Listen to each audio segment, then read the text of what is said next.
I have never experienced something like what it's like covering a Caitlin Clark game. It's like going to a concert. Ryan Ruocco just set the internet on fire talking about Caitlin Clark, and the haters are already scrambling for excuses. He said watching her play is like being at a live concert. Yes, a full-on concert. The crowd erupts every time she drains a shot from what feels like another city entirely. And the haters? They can't stand that level of excitement. So what do you think? Is Caitlin Clark revolutionizing women's basketball, or is she just showing how behind the league has been when it comes to building true stars? I like to ask everyone we interview, and this might be a little difficult, but who is your favorite athlete in women's sports and why?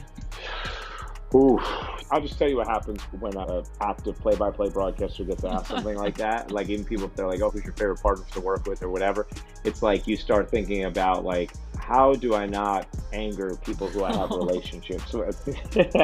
So the way I will answer it is this. I have never experienced something like what it's like covering a Caitlin Clark. Let's cut to the part that's driving people absolutely wild. Ryan Ruocco didn't just compliment Caitlin Clark. He made it clear that watching her play is a completely different experience. As an ESPN veteran, he knows what high-stakes energy feels like, and when he compared Clark's games to a concert, you could practically see the haters forcing a fake smile. A concert in basketball? That's exactly the point. Caitlin Clark has turned the court into a stage, and every shot she takes feels like a performance. This is where skeptics start showing their colors. They'll say it's just 3-pointers, as if any player in the WNBA can casually pull up from 30 feet while the crowd collectively holds its breath. Nope. This is a whole different level. Ruocco hit the nail on the head. The thrill of watching Clark rise for a deep shot isn't just about points. It's about drama, unpredictability, and the jaw-dropping chance she'll do something no one else would even dare attempt. And she's not even a rookie anymore. In just her second year, Clark is already headlining games. You don't earn that status by scoring. You earn it by making people feel something. That's where the doubters get exposed. Sure, other players have made big shots, and maybe a handful of fans noticed.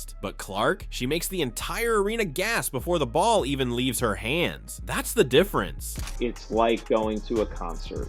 And the anticipation when she pulls up from 30 feet, the reaction of the crowd, the attention from home, the emotional investment from fans, and a broad stroke of fans, is unlike anything I've experienced in the sports that I cover. So covering her games is just a completely unique experience in the best way. Let's be honest about why this is such a big deal. Women's basketball has been chasing this kind of mainstream spotlight for years, and then along comes Caitlin Clark, pulling in crowds like never before, making ESPN feature her constantly, and turning opposing arenas into sellout events just so fans can watch her live, even if it's to boo her.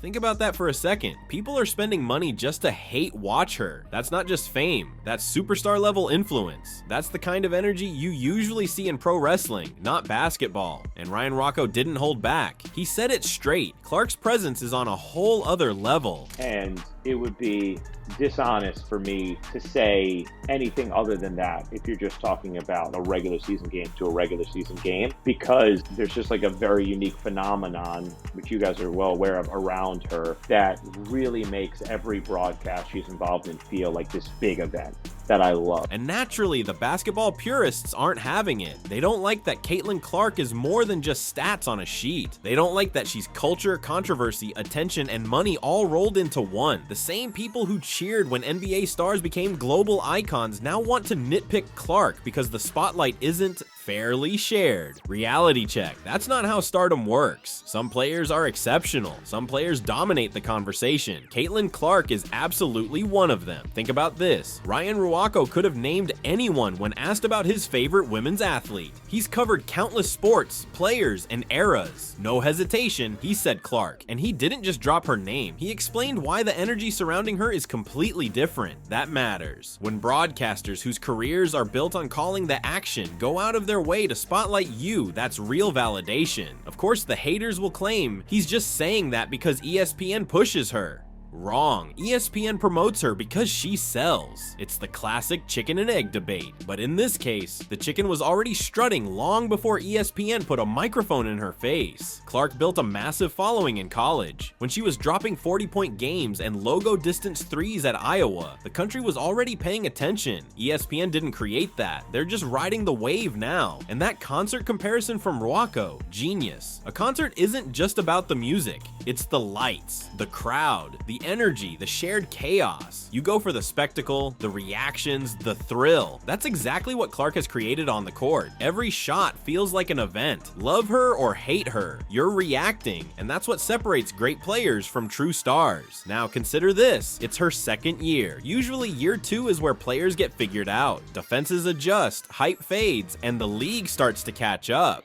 Caitlin Clark didn't get that memo. She's still the story, still the headline, still the player that commentators single out in casual conversation. That doesn't happen by accident. It happens because she's keeping the energy high, improving her game, and proving this isn't a one-season wonder. Let's be real, part of why the haters are losing it is because Ryan Ruocco is absolutely right, and deep down, they know it. They can't argue with the packed arenas, the sky-high ratings, or the money Clark brings in. They can't argue with the way her name dominates social media after nearly every game. So what do instead? They nitpick. They talk about turnovers, her defense, anything that distracts from the superstar story. Meanwhile, ESPN and the fans are just nodding along with Ruocco. Yeah, she's on another level. Sure, you can talk about other stars in the league, Brianna Stewart, Aja Wilson, Sabrina Ionescu, all phenomenal players, but none of them has created this exact mix of hype, drama, and sheer energy. And that combination, that's what breaks into mainstream conversations. Clark has haters writing think pieces week after week. She has rival players throwing shade in post-game interviews. She has fans booking travel just to watch her live. This isn't just basketball, it's cultural impact. One thing Ruocco highlighted that really cuts to the core: emotional investment. That's the part haters can't admit. Being emotionally invested in her shot means buying into her story. And Clark's story? She came into the spotlight hyped from college and delivered. Most hype fizzles, but hers has only grown. We've seen the same phenomenon in the men's game. Steph Curry changed the sport by making crazy deep threes look effortless. Fans lost their minds because it altered how basketball was played. Clark is doing the Wnba version of that, and yet some people still act like it's no big deal. Sorry, but when a broadcaster compares you to a concert, that's not subtle, it's a statement. Here's where the irony really bites. The same people claiming she's overhyped are the ones glued to her highlights. They say they hate her, but share the clips anyway. They complain about hearing her name constantly, yet never stop talking about her. The haters are essentially her best promoters, and Ruocco just handed them more fuel. And now the part that really makes people squirm, the ripple effect Clark is having across the league. The Wnba has always wanted a crossover star, someone who doesn't just sell tickets at home, but makes every arena the hottest ticket in town. Clark is exactly that, and Ruocco saying it outright in front of Rebecca Lobo and the panel. It just confirmed what fans already knew: she is the show. Now, not every player is thrilled about all the attention Clark is getting. You can see it in the sideways glances during interviews, the subtle digs in press conferences, and that's normal. When one player dominates the spotlight, egos flare. But here's the irony: without Clark drawing record crowds, those same players wouldn't even be getting the bigger broadcast slots. She's elevating the entire league, yet some act like she's holding them back. That's where Ruocco's comment hits hardest. He's not just praising her skills, he's highlighting her influence, her ability to transform the atmosphere of the game, the way it's covered, and the way fans experience it. That kind of impact can't be faked. You can't teach someone to turn a basketball court into a concert. It either happens or it doesn't. And with Clark, it happens every night. Think about it. Every time she steps on the floor, the energy is different. Fans are buzzing before tip-off. Rival arenas are filled with people wearing her jerseys.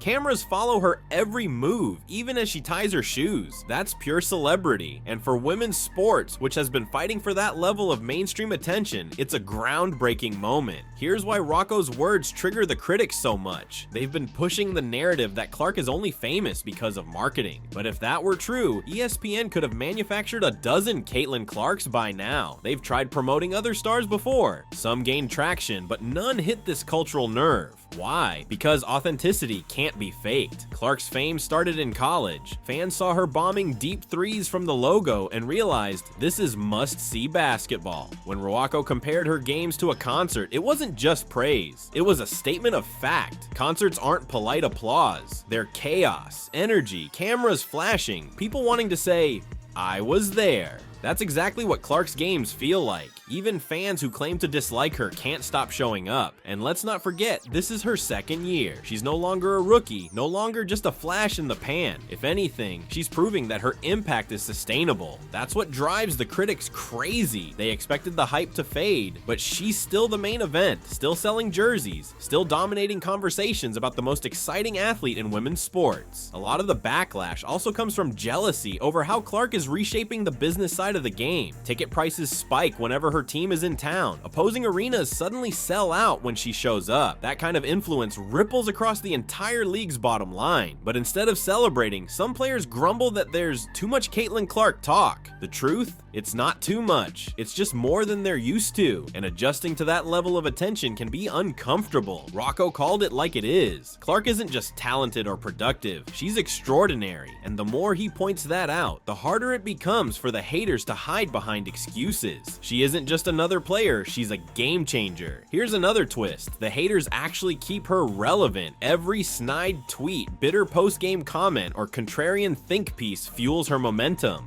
Ruocco comparing her games to a concert didn't just validate fans, it also highlighted critics' unwillingness to admit the obvious. The atmosphere feels different because of Clark, period. Then there's the generational factor. Younger fans see her as their star. They didn't grow up watching Lisa Leslie or Diana Taurasi. They came into women's basketball seeing Clark drop 40 in college and then immediately carry that energy into the pros. For them, she is the WNBA. That kind of generational ownership builds loyalty and sustains momentum well beyond the novelty factor. And the bigger picture, Clark isn't just lifting her team or the league, she's changing how networks, sponsors, and mainstream audiences view women's sports. More coverage, more investment, more attention. That's why Ruocco's words land so hard. This isn't just hype, it's a shift, and shifts make people uncomfortable, especially those used to controlling the narrative. Here's a little irony. The same people screaming overrated are the ones who panic when ESPN runs a highlight reel that doesn't feature their favorite player. Suddenly it's biased? No, it's just that Clark moves the needle more. Don't like it? Step up yourself. Most can't. And Ruocco saying her games feel like concerts only rubs it in. And let's be clear, Clark isn't perfect. She makes mistakes, has off nights, and is still growing. But even in those moments, fans are invested. That's what Ruocco was pointing to. People care whether she succeeds or fails. That right there is the definition of true stardom. Nobody buys a ticket expecting to watch a role player quietly put up 12 points. Fans come for the spectacle, and Caitlin Clark delivers every single time. When Ryan Ruocco says she's special, he's not just praising her basketball skills. He's highlighting her cultural impact, her ability to make sports feel like an event again. That's exactly why the haters get so heated. No amount of criticism can change the fact that she's the headline, the main draw, and the player kids are trying to emulate on playgrounds everywhere. Clark doesn't need universal approval. She just needs people to watch. And right now, thanks to her play and voices like Ruocco's confirming what fans already know, that's exactly what's happening. Ruocco said the quiet part out loud. Caitlin Clark isn't just a player, she's an event. That's why fans can't get enough, why critics can't stop talking about her, and why every game feels bigger than the scoreboard. So what's your take? Are we witnessing history in real time? Drop your thoughts below, hit like, and subscribe for more sharp takes.